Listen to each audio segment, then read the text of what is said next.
What if the person God has been preparing for you has already started speaking your name in rooms you've never entered? What if right now, while you're watching this video, someone is defending your character to people who don't even know you exist yet? There's a supernatural phenomenon happening in the spiritual realm that most believers completely miss, and it's one of the most powerful confirmations that your divine spouse is approaching. They're not just thinking about you in private. They're not just praying for you behind closed doors. Something far more significant is taking place. Your future husband or wife is identifying you publicly before they even know your face. They're claiming you in conversations. They're protecting your reputation in circles where your name hasn't been mentioned. They're establishing your honor in places you haven't arrived at yet. And if you don't understand this sign, you might walk right past the very person God has assigned to your destiny. In the next 60 seconds, I'm going to reveal exactly what this public identification looks like, why it's actually a biblical pattern that precedes every covenant marriage, and the 3 specific ways you'll know when someone is genuinely marking you as theirs in the spiritual realm before the physical manifestation ever takes place. By the end of this message, you'll understand why the person who talks about you when you're not in the room is worth far more than the person who only shows interest when you're standing right in front of them. So stay with me, because what I'm about to share might completely shift how you discern authentic divine connections from counterfeit attractions. If you're new to God's Prophecy Message channel, I want to welcome you into this sacred space where we don't just talk about relationships, we talk about covenant partnerships that carry kingdom assignments. Go ahead and hit that subscribe button right now and turn on your notifications, because the content we release here isn't just encouraging, it's strategically timed for the season you're in. The Holy Spirit has been directing these messages to reach you exactly when you need them most. And for those of you who have been part of this community and feel led to support the work we're doing here, you can send a super thanks right under this video or visit our Buy Me Coffee link in the description. Every act of generosity helps us continue producing these prophetic messages that are changing lives and restoring hope to women who thought their season of waiting would never end. Your support literally becomes seed that waters the faith of thousands of women walking similar journeys. Before we go any further, I want you to do something right now. If you're watching this video and you believe that God has someone specifically assigned to your life, someone who will honor you publicly and privately, someone who won't be ashamed to claim you before they even fully know you, I want you to type in the comments right now, "I receive." Don't just watch passively, participate in your own breakthrough. Your declaration of faith in the comment section isn't just engagement, it's agreement with what heaven is already orchestrating. So go ahead and type, "I receive." Now let me take you into something that most relationship teaching completely overlooks. We spend so much time talking about chemistry and compatibility, about physical attraction and shared interests, about timing and circumstances aligning. But there's a spiritual dynamic that supersedes all of those natural considerations. It's the phenomenon of public identification. And before you think this is just some modern dating concept I'm imposing on Scripture, let me show you exactly where this pattern originates. It's woven throughout the entire biblical narrative of covenant relationships, and once you see it, you'll recognize it operating in your own life. Let's go back to the book of Ruth. Here's a woman who had lost everything. Her husband was dead. Her future looked absolutely barren. She was a foreigner in a land that didn't naturally welcome her. She had every reason to believe that her story was over, that she had missed her moment, that the best years were behind her. But something was happening in the spiritual realm that Ruth couldn't yet see with her natural eyes. There was a man named Boaz who began identifying her publicly before they ever had a private conversation of substance. Listen carefully to what happens in Ruth chapter 2. When Ruth goes to glean in the fields, Boaz doesn't just notice her. He inquires about her. He asks his servants, "Whose young woman is this?" He's identifying her. He's marking her. He's distinguishing her from everyone else in that field. But here's where it gets even more significant. Boaz speaks to his workers about Ruth. He gives them specific instructions about her. He tells them to leave extra grain for her. He commands them not to touch her or rebuke her. He's establishing her honor publicly before he ever makes his intentions known to her privately. Ruth chapter 2 verse 15 says, "And when she rose up to glean, Boaz commanded his young men, saying, Let her glean even among the sheaves, and reproach her not." This wasn't a private gesture of affection. This was a public declaration of protection. Boaz was identifying Ruth as someone under his covering before she ever understood that she was his future wife. He claimed her in public spaces before he claimed her in private commitment. Do you see the pattern? Your God-ordained spouse will begin to identify you publicly before your relationship is even established privately. They'll defend your name in rooms where you're not present. They'll speak well of you to people who influence their life. They'll position you honorably in their conversations, even when you haven't asked them to. This isn't manipulation. This isn't possessiveness. This is the supernatural preparation that happens when God is aligning two people for covenant purpose. The person who is truly from God won't keep you hidden. They won't be ashamed of you. They won't minimize your value in public while claiming to cherish you in private. No, they will establish your worth in the eyes of others, even before you've established your relationship with each other.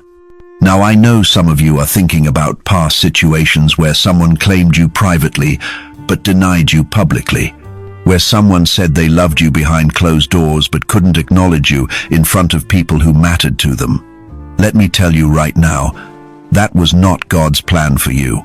That was not your divine spouse. That was a test designed to teach you the difference between authentic love and counterfeit attachment.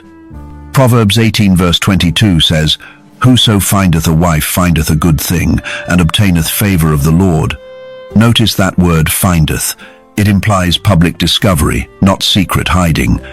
When a man finds a wife, he finds something valuable, something worth announcing, something worth identifying before God and man. He doesn't conceal what he's found. He doesn't minimize its value. He presents it publicly because he recognizes the favor attached to it. The same principle applies when a woman recognizes her covenant husband. She doesn't have to hide her respect for him. She doesn't diminish his character in front of her friends to seem independent or unbothered. No, Proverbs 31 tells us that the virtuous woman's husband is known in the gates when he sits among the elders of the land. She builds his reputation.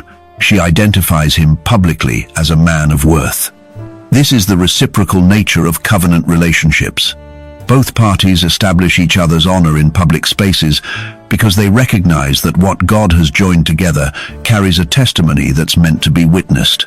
So what does this public identification actually look like in modern contexts? How will you know when someone is genuinely marking you in the spiritual realm before your relationship fully manifests in the natural? Let me give you 3 specific indicators that you need to watch for, 3 signs that someone is identifying you publicly in a way that confirms God's hand on your connection. Pay close attention because these aren't just romantic gestures. These are prophetic signals that separate divine appointments from human attractions. The first sign is advocacy in your absence. This is huge. Your future spouse will speak favorably about you when you're not around to defend yourself. They'll correct wrong narratives about your character. They'll challenge assumptions that minimize your worth. They'll insert themselves into conversations where your reputation is being discussed, and they'll set the record straight. Now, this doesn't mean they're blind to your flaws or that they misrepresent who you are. It means they understand your heart at a level that transcends surface judgments. They see the real you, the you that God sees, and they refuse to let others diminish what God is doing in and through you. Think about how Joseph responded to Mary when he discovered she was pregnant before their marriage was consummated. The natural response would have been public accusation and shame. That's what the law permitted. That's what culture expected. But Matthew chapter 1 verse 19 says, "Then Joseph, her husband, being a just man and not willing to make her a public example, was minded to put her away privily." Even before the angel explained the supernatural nature of Mary's pregnancy, Joseph was already protecting her reputation. He was advocating for her in his own heart, refusing to expose her to public ridicule. He was identifying her as someone worthy of honor, even when circumstances suggested otherwise. That's the kind of person God assigns to your life. Someone who protects your name when it would be easier to destroy it. Someone who advocates for your character when they could profit from assassinating it.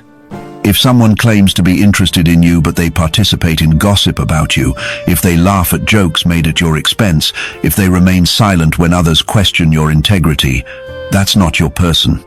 Your divine spouse will be the one who shuts down the negative narrative. They'll be the one who says, "Actually, I know her heart, and you've misunderstood the situation." They'll be the one who refuses to let your name be dragged through conversations meant to diminish you. This is non-negotiable. This is how you know someone is genuinely from God. They identify you correctly even when it costs them social capital to do so. The second sign of public identification is integration into their meaningful relationships. Your future spouse will naturally begin to mention you to the people who matter most in their life. Now, I'm not talking about premature introduction to family or forced meetings with friends. I'm talking about organic integration where your name comes up in their conversations because you've become part of how they process life. They talk about you to their mentor. They mention you to their prayer partner. They reference you in discussions with people who hold spiritual authority in their life. This isn't about showing you off like a trophy. This is about seeking wisdom and confirmation from trusted voices regarding what God is doing. Look at how Isaac's servant described Rebekah to Abraham's household when he returned from finding her.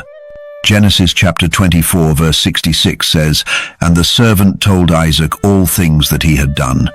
The servant didn't keep the discovery of Rebekah secret.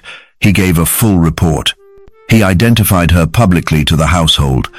He established her place before she ever arrived. By the time Rebekah reached Isaac, there were already people who knew her name, who had heard about her character, who had been prepared to receive her. That's the beauty of divine orchestration. God doesn't just connect two people privately, He prepares witnesses who can confirm what He's doing. When someone is genuinely your God-ordained spouse, they won't isolate you from their significant relationships. They won't create a separate compartment where you exist apart from the rest of their life. They'll want the people they trust to know you, to pray for you, to speak wisdom into what's developing. Now, if someone is keeping you away from everyone important in their life, if they're hesitant to let you meet anyone who knows them deeply, that's a red flag. That's not public identification. That's private concealment. And anything that has to be hidden in the dark cannot produce fruit in the light. Your divine spouse will want to bring you into the light of meaningful relationships because they're confident that what God is building will stand up under spiritual scrutiny. The third sign of public identification is future orientation in present conversations. This is a profound indicator that most people miss entirely. When someone is genuinely marking you as their future spouse in the spiritual realm, they start speaking about you in the context of tomorrow, even while you're still navigating today. They talk about future plans that naturally include you without being presumptuous. They mention goals and dreams in ways that create space for your presence. They pray about their future, and your name comes up not because they're trying to manipulate outcomes, but because their spirit recognizes that your destinies are intertwined. Look at Boaz again. When he speaks to Ruth in chapter 3, he says something incredibly significant. Ruth 3 verse 11 records Boaz saying, "And now, my daughter, fear not. I will do to thee all that thou requirest. For all the city of my people doth know that thou art a virtuous woman." Did you catch that? All the city knew. Boaz had been talking about Ruth. He had been identifying her character publicly. He had been establishing her reputation before he made his private commitment to her. By the time Boaz proposed the kinsman-redeemer arrangement, Ruth's virtue was already a matter of public record because Boaz had made it so. He spoke about her future in terms that included himself as a willing participant in her restoration. When someone is your divine spouse, they'll start to articulate a future where you belong without forcing it or fabricating it. They'll say things like, "I believe God is building something significant, and I want to understand how to honor what He's doing in your life." They'll pray for your future in ways that acknowledge their potential role in it without being manipulative. They'll speak about their own calling and naturally reference how partnership with the right person would enhance kingdom impact. This isn't game playing. This isn't premature commitment. This is spiritual recognition. It's what happens when two people who are ordained for each other begin to see the blueprint of what God has been constructing all along. Now let me pause here and address something that might be creating confusion for some of you. You might be thinking, but I've had people speak positively about me in public who turned out to be completely wrong for me. I've had people integrate me into their relationships who still weren't my spouse. I've had people talk about a future with me that never materialized. So how do I know the difference between someone who's genuinely identifying me as God's choice versus someone who's just performatively going through the motions? That's a valid question, and it requires spiritual discernment that goes beyond surface behavior. Here's the key distinction. When someone is truly identifying you publicly under the direction of the Holy Spirit, there's consistency between their public acknowledgement and their private treatment of you. The person who praises you in front of others but disrespects you when you're alone is not operating under divine direction. They're operating under demonic deception. The enemy loves to create relationships that look good publicly but are toxic privately, because that kind of contradiction destroys your ability to trust your own discernment. You start questioning whether what you experience in private is real, or if the public persona is what you should believe. That internal war is designed to keep you trapped in cycles that God never ordained.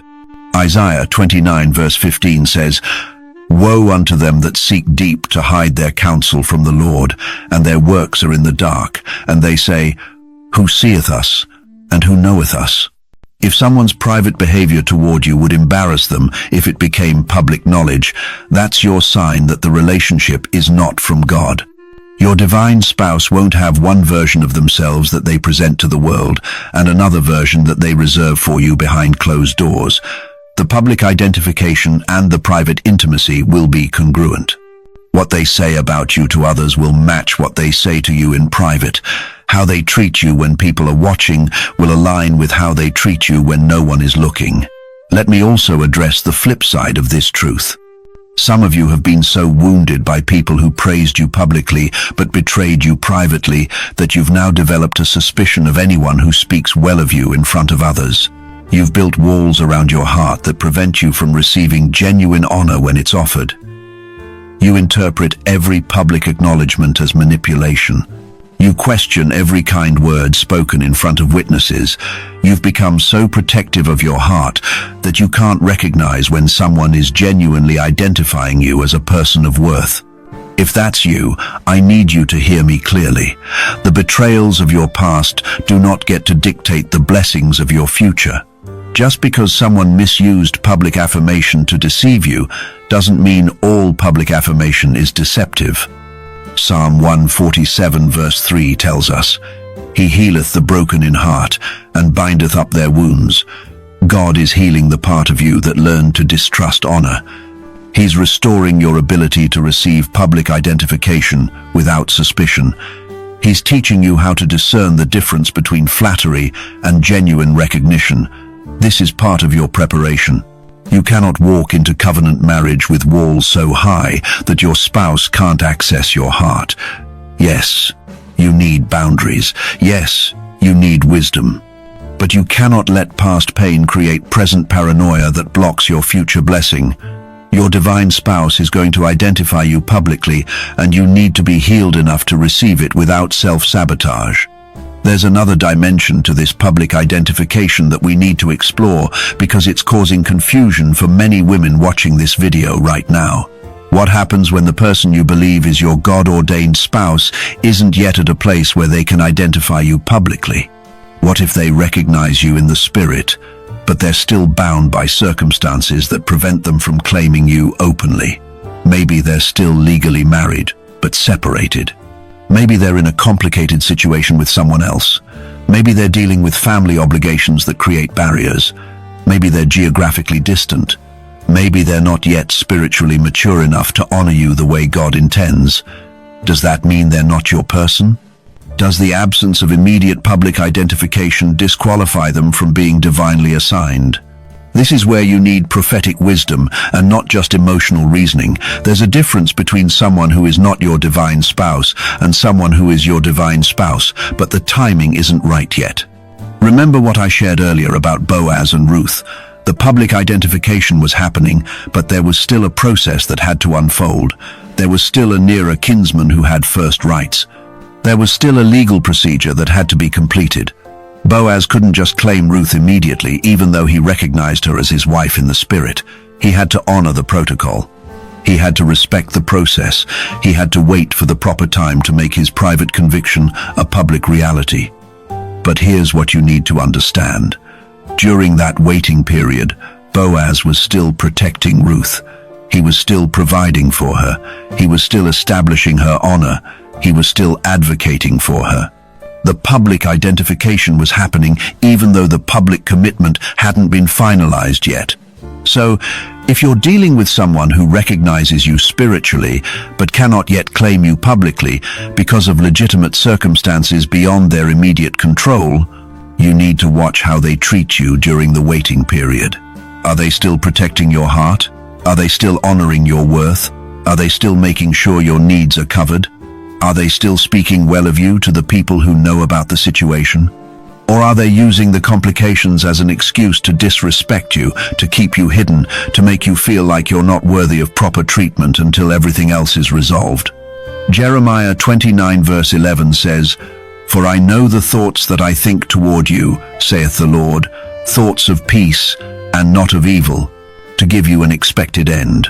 God's plans for you include peace, not chaos. Expected ends, not eternal uncertainty. If someone claims to be your God-ordained spouse but year after year passes with no movement toward public commitment, no progress toward resolving the complications, no tangible evidence that they're working to create a situation where they can honor you properly, then you're not dealing with divine delay. You're dealing with human deception.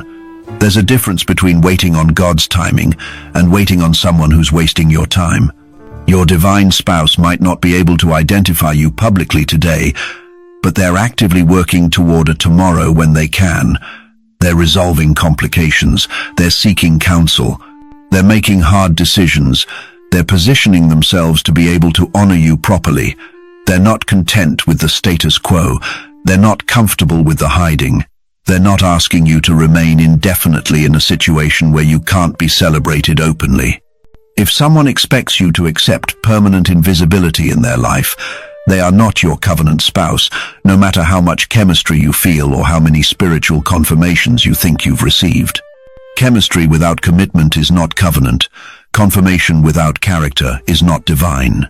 Let me take you into something that's going to provoke some of you, but it needs to be said because too many women are settling for private affection while being denied public acknowledgement. If a man really loves you, he will claim you. If a man truly recognizes you as his wife, he will identify you publicly at the earliest appropriate opportunity. He won't be ashamed of you. He won't minimize the relationship. He won't introduce you as just a friend when you're clearly more than that. He won't hide you from his family for years. He won't keep you away from his social circles indefinitely. He won't make excuses about why the timing isn't right to let people know you're together. A real man, a godly man, a man who is genuinely your divine spouse, will be proud to let the world know that you're his. Now, I understand there are seasons where discretion is wisdom. I understand there are situations where public announcement would be premature. But there's a vast difference between being discreet during a transitional season and being hidden as a permanent status. If you've been with someone for years and nobody significant in their life knows about you, if you've been in relationship with someone and they still haven't introduced you to their family, if you've been intimate with someone emotionally and spiritually, but they can't seem to acknowledge you publicly, that's not God's design for you. That's a counterfeit connection that's keeping you from the authentic covenant God has prepared. 1 Corinthians 13 verse 4 through 7 describes love's characteristics. It says love does not behave itself unseemly. It's not puffed up. It does not seek its own. It bears all things, believes all things, hopes all things, endures all things. Real love doesn't ask you to bear the burden of invisibility. Real love doesn't require you to endure permanent uncertainty. Real love doesn't seek its own comfort at the expense of your honor.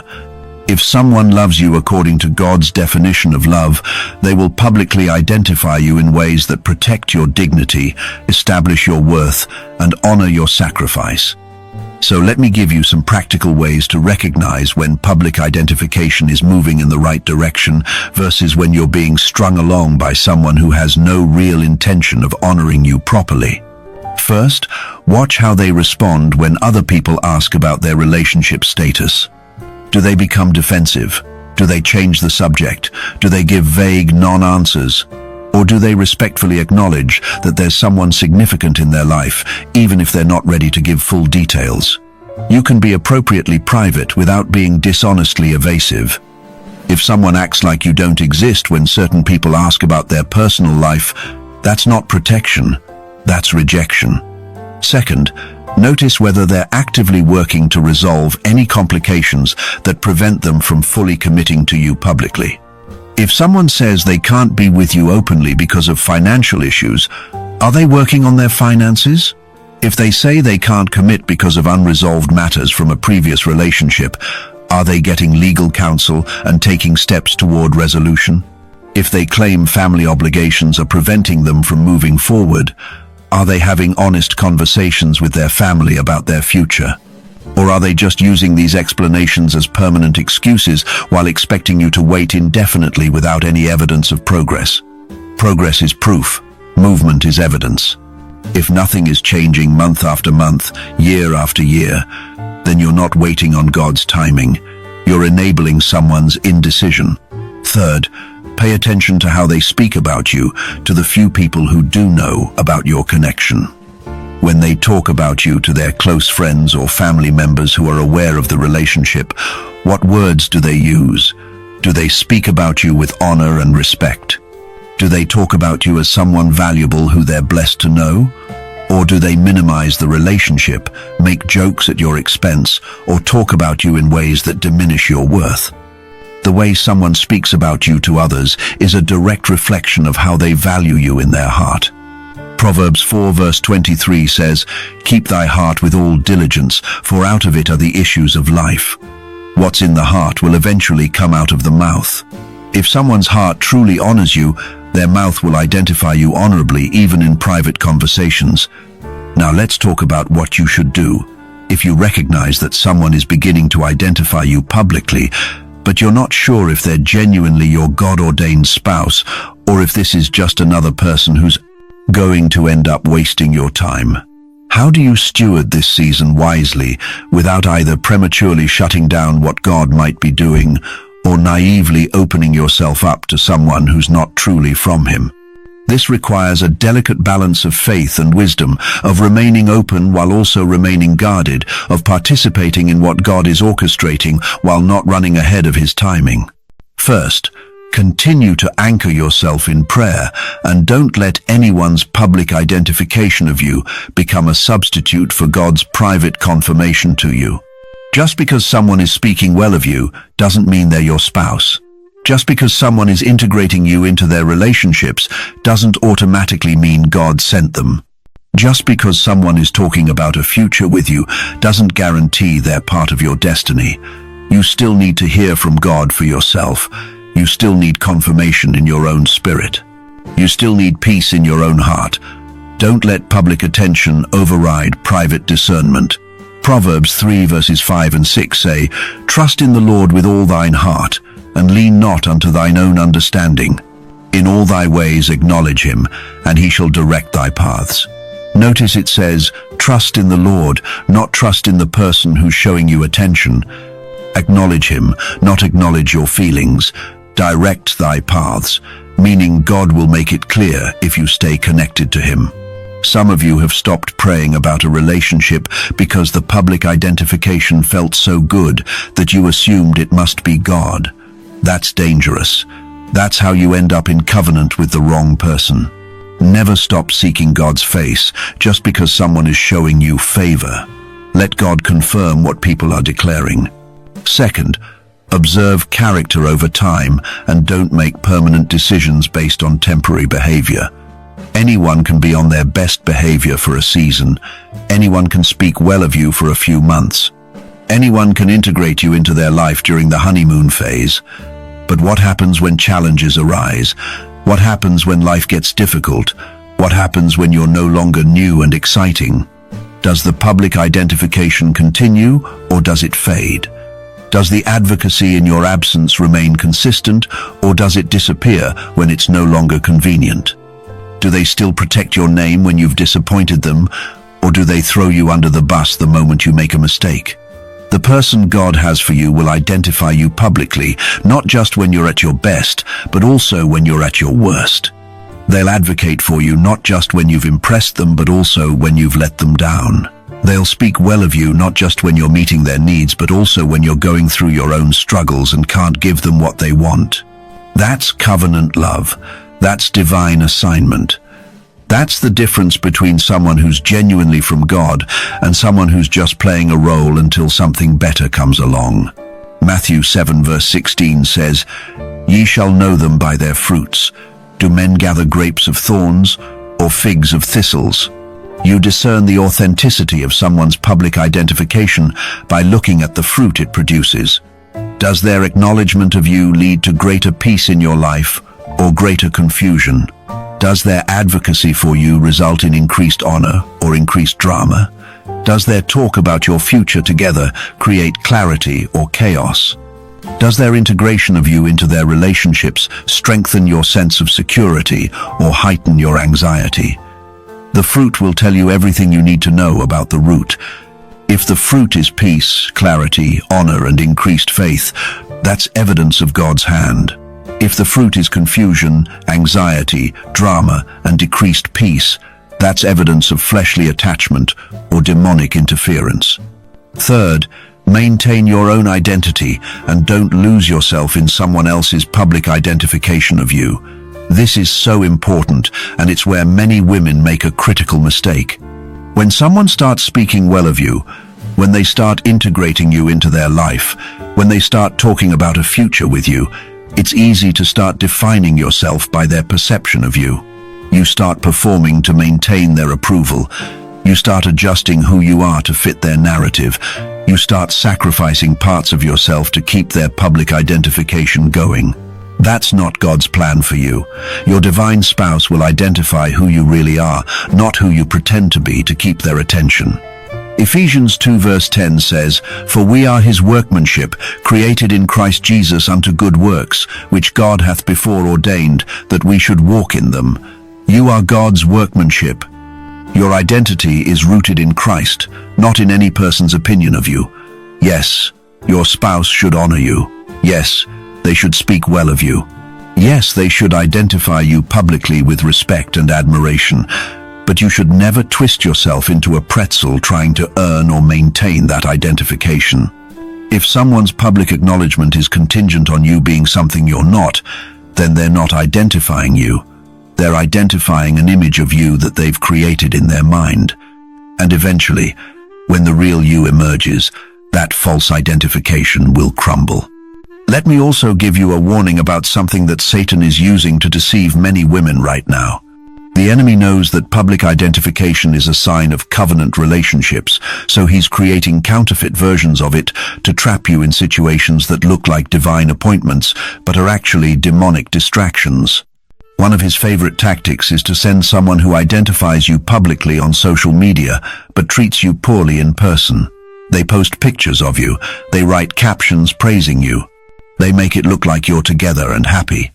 But behind the scenes, they're emotionally abusive, financially manipulative, sexually immoral, or spiritually controlling.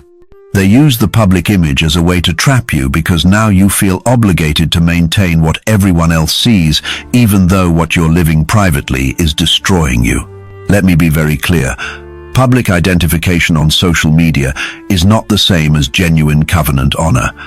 Posting someone on Instagram is not equivalent to protecting them in real life. Anyone can curate an online image. Anyone can create a facade of a perfect relationship for public consumption.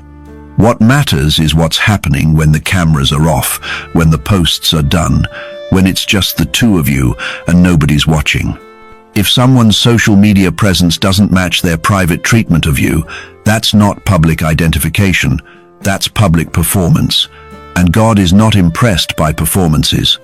He's looking for authentic covenant that functions in private the same way it presents in public.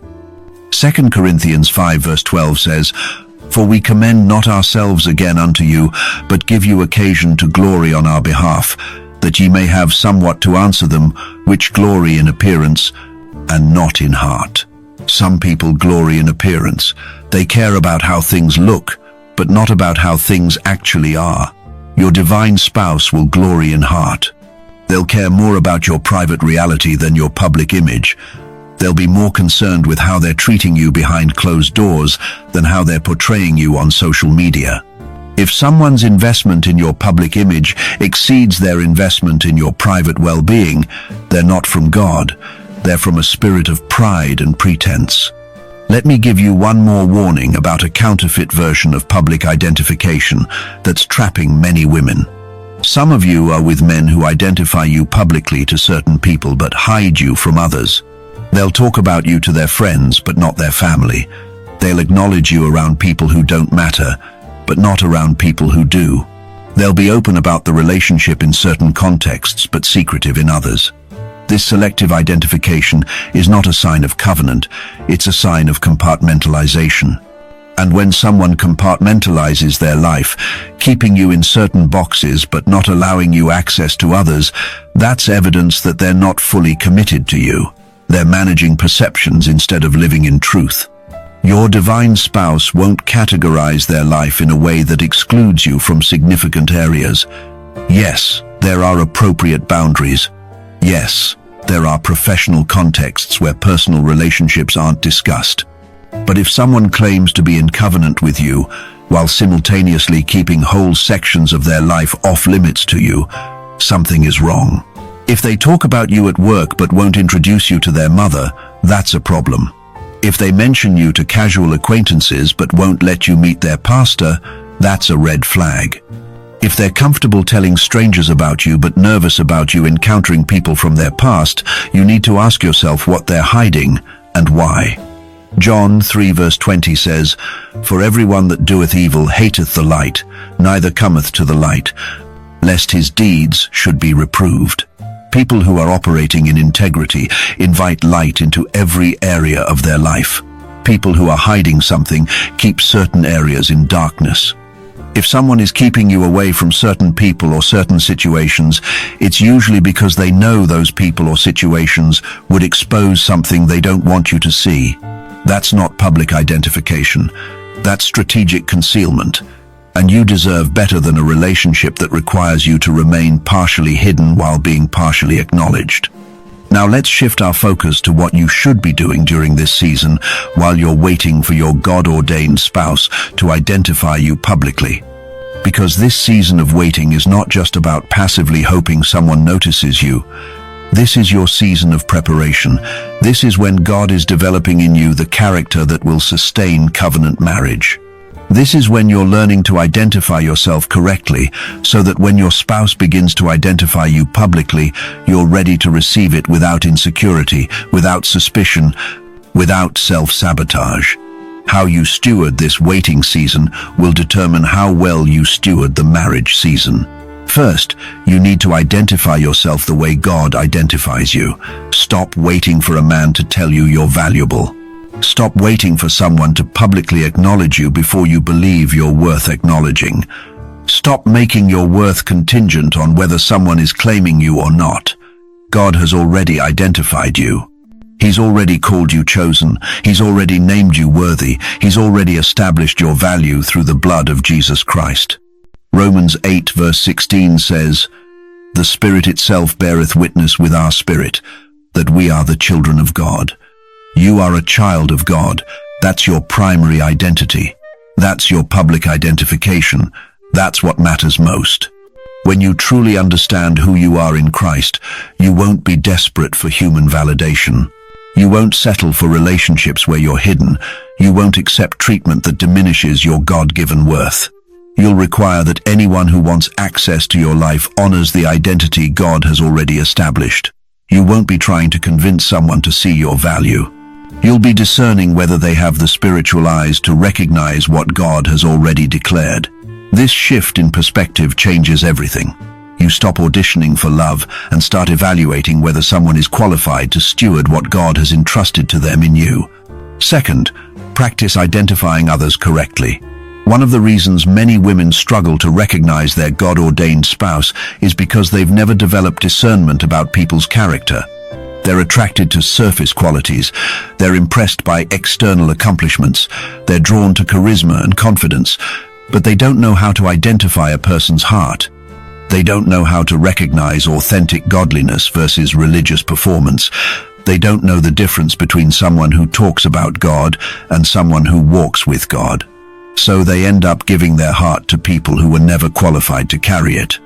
Proverbs 4 verse 7 says, "Wisdom is the principal thing, therefore get wisdom, and with all thy getting, get understanding." Notice it doesn't say get a man, it says get wisdom. Get understanding. Develop the ability to perceive what's really happening beneath the surface. Learn to identify people accurately. Stop giving people credit for potential and start holding them accountable for pattern. Stop being impressed by what someone says they're going to do and start observing what they consistently demonstrate. Stop making excuses for character flaws that keep showing up. When you develop the ability to identify people correctly, you'll stop wasting years on men who were never your divine spouse. Third, position yourself in places where your God-ordained spouse can find you. Now, this doesn't mean you need to go to every church event or join every singles ministry or download every dating app. This means you need to be faithful to your assignment. You need to be walking in your purpose. You need to be pursuing the calling God has placed on your life. Because your divine spouse isn't just looking for a woman who's physically attractive or emotionally available. They're looking for a woman who's spiritually aligned. They're looking for someone whose assignment complements their assignment. They're looking for someone whose calling enhances their calling. When you're faithful to your God-given purpose, you position yourself in the path of the person God has assigned to you. Think about how Rebecca met Isaac's servant. She was faithfully serving, drawing water for travelers. She wasn't at a singles event. She wasn't trying to make herself noticed. She was simply being obedient to the work in front of her. And in the process of being faithful to her assignment, she encountered her divine appointment. The same principle applies to you. When you're faithful to what God has called you to do, He orchestrates encounters with the person He's called you to marry. You don't have to chase. You don't have to manipulate. You just have to be faithful. Galatians 6 verse 9 reminds us, "And let us not be weary in well-doing, for in due season we shall reap, if we faint not." Don't grow weary in doing what God has assigned to you. Don't faint in your purpose because marriage hasn't manifested yet. Keep serving, keep giving, keep growing, keep pursuing excellence in your calling. Because in due season, in God's appointed time, you will reap the harvest of your faithfulness. And part of that harvest is the spouse who recognizes your faithfulness and identifies you publicly as someone worth honoring. If you've stayed with me this far, I want you to do something. Go ahead and hit that like button on this video, because what we're discussing here is transforming how you see relationships and recognize covenant. And drop a comment right now that says, "Blessed and ready." Declare that you're blessed to be chosen by God and ready to receive everything He's prepared for you, including the spouse who will identify you publicly with honor. Your declaration activates your faith, and it encourages other women walking this same journey. Now let me address one more critical aspect of public identification that many women are confused about. What happens when the person you believe is your God-ordained spouse is identifying you publicly, but you're not sure you're ready for what that identification implies? What if they're moving toward covenant commitment, but you're still healing from past wounds? What if they're ready to claim you openly, but you're still dealing with insecurity? What if they're prepared to establish your honor publicly, but you haven't yet learned to honor yourself? This is a real scenario for many women, and it requires honest self-examination. Sometimes the delay in your covenant manifestation is not about the other person, it's about you. God has been preparing your spouse to recognize you, to advocate for you, to identify you publicly with honor. But you haven't been preparing yourself to receive what they're offering. You're still operating from a wounded place. You're still responding from trauma rather than from truth. You're still testing them with behavior that pushes them away, even though you want them to stay. You're still sabotaging what God is building because deep down you don't believe you're worthy of the honor they're trying to give you. If this is you, I need you to hear me with compassion but also with clarity. You cannot receive covenant love if you haven't healed from covenant betrayal. You cannot steward public honor if you're still living in private shame. You cannot accept someone identifying you correctly if you're still identifying yourself incorrectly. This is why the preparation season is so important. God is not just preparing your spouse, He's preparing you. He's healing your wounds. He's renewing your mind. He's restoring your confidence. He's teaching you how to receive love without suspicion, without sabotage, without self-destruction. Psalm 147 verse 3 promises, He healeth the broken in heart and bindeth up their wounds. Let God heal your broken heart before you try to give it to someone else. Let Him bind up your wounds before you enter into covenant commitment. Because if you're not healed, you'll wound the person God sends to love you. You'll project past betrayals onto present blessings. You'll punish your future spouse for what past partners did to you. And that's not fair to them. That's not fair to you. That's not fair to what God is trying to build through your union. Some of you need to take responsibility for the fact that your covenant has been delayed because you haven't been ready for it. Yes, God has been working on the other person's timing, but He's also been working on your readiness. Stop blaming the weight entirely on circumstances beyond your control and start asking God what He's trying to develop in you during this season. What character is He trying to build? What insecurity is He trying to heal? What pattern is He trying to break? What truth is He trying to establish? Your willingness to cooperate with what God is doing in you will accelerate what God is trying to do through you. Let me give you some questions to ask yourself if you're wondering whether you're truly ready to receive the public identification your spouse is offering. First, can you accept compliments without deflecting them? When someone speaks well of you, do you immediately minimize it, or do you receive it graciously? If you can't accept kind words, you're not ready for public identification. Your spouse is going to speak well of you, and if you're constantly contradicting them or diminishing what they're saying, you'll undermine the honor they're trying to establish. Learn to say thank you when someone compliments you. Practice receiving affirmation without feeling like you have to prove you're humble by rejecting it. Second, can you be vulnerable without being chaotic? There's a difference between appropriate vulnerability and emotional dumping. Vulnerability is when you share your heart with wisdom and timing, trusting someone with your truth in a way that invites deeper connection. Chaos is when you unleash every unprocessed emotion on someone whenever you feel like it, making them responsible for managing your internal turmoil. If you're still in a place where every conversation becomes an emotional crisis, you're not ready for covenant. Your spouse should be a safe place for your heart, not a dumping ground for your dysfunction. Get counseling, get deliverance, get the healing you need so that when your spouse identifies you publicly, you're not embarrassing them with private instability.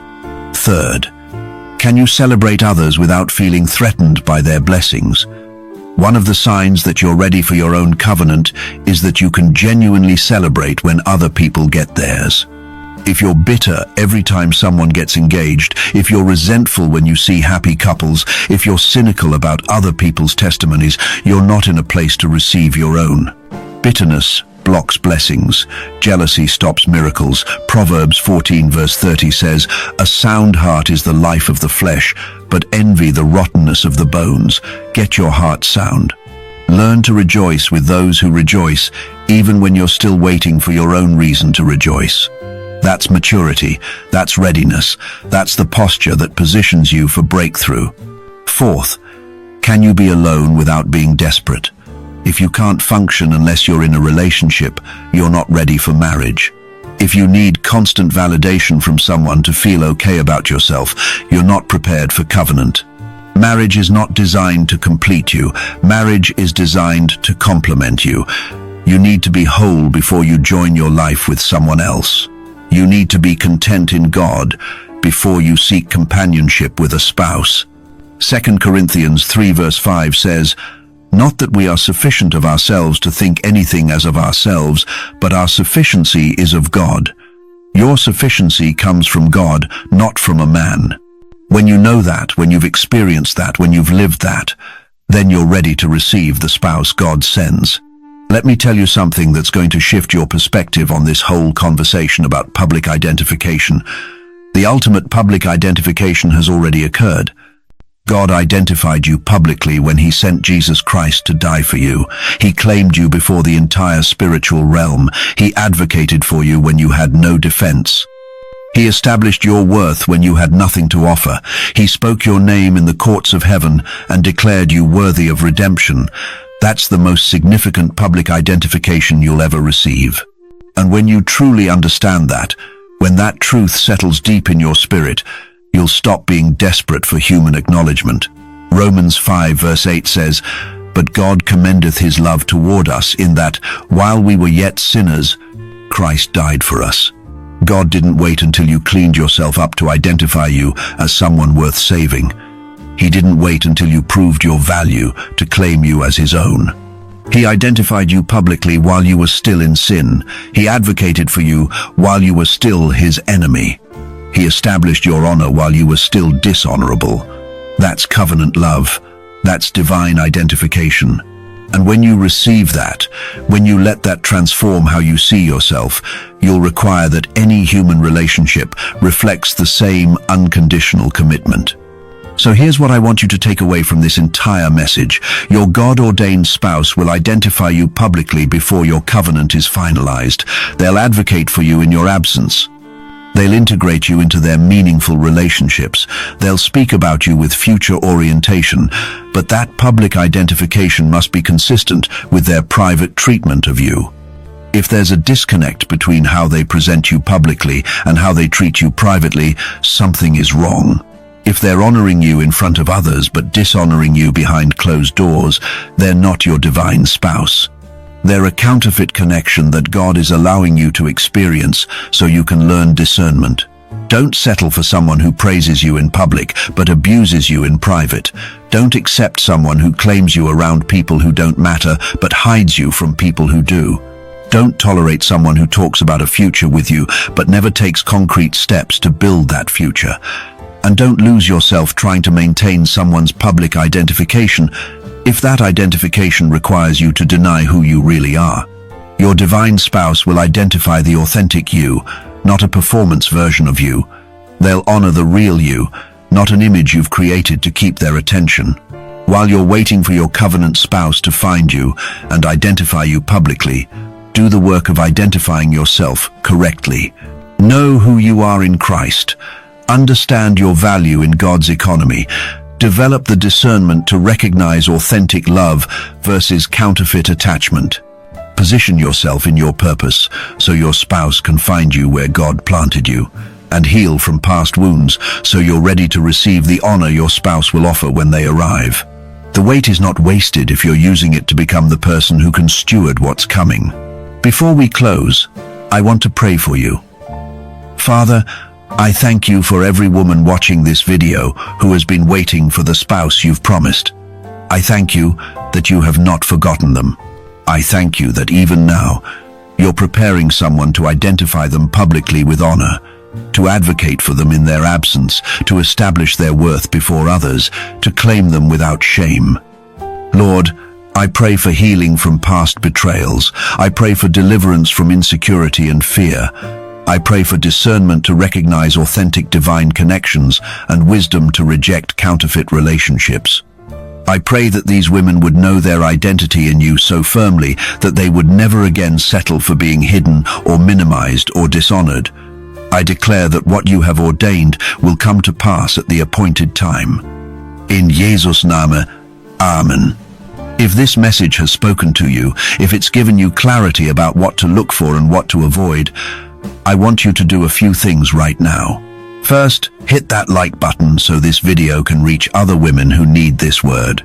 Second, subscribe to God's Prophecy Message channel if you haven't already, and turn on your notifications so you don't miss future messages that are specifically timed for your season. Third, share this video with someone who's been struggling to understand why they keep attracting people who won't claim them publicly. They need to hear this.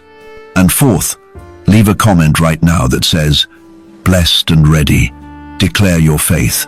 Activate your expectation. Agree with what heaven is already orchestrating on your behalf. For those of you who feel led to support the work we're doing here on this channel, you can send a super thanks right below this video or visit our Buy Me Coffee link in the description. Your generosity helps us continue producing these prophetic messages that are literally changing lives and restoring hope to thousands of women. Every seed you sow into this ministry comes back to you multiplied in the very areas where you've been believing for breakthrough. The person God has for you is going to identify you publicly. They're going to speak your name with honor. They're going to advocate for your character when you're not in the room. They're going to integrate you into their most meaningful relationships. They're going to talk about a future that naturally includes you. And you're going to know without question that this is the person God assigned to your destiny. Don't settle for anything less. Don't accept partial acknowledgement. Don't tolerate selective identification. Require that whoever wants covenant access to your life demonstrates covenant honor in both public and private spaces. You deserve nothing less than what God designed for you from the beginning. Stay faithful. Stay focused. Stay expectant. Your season of public identification is approaching. Shalom.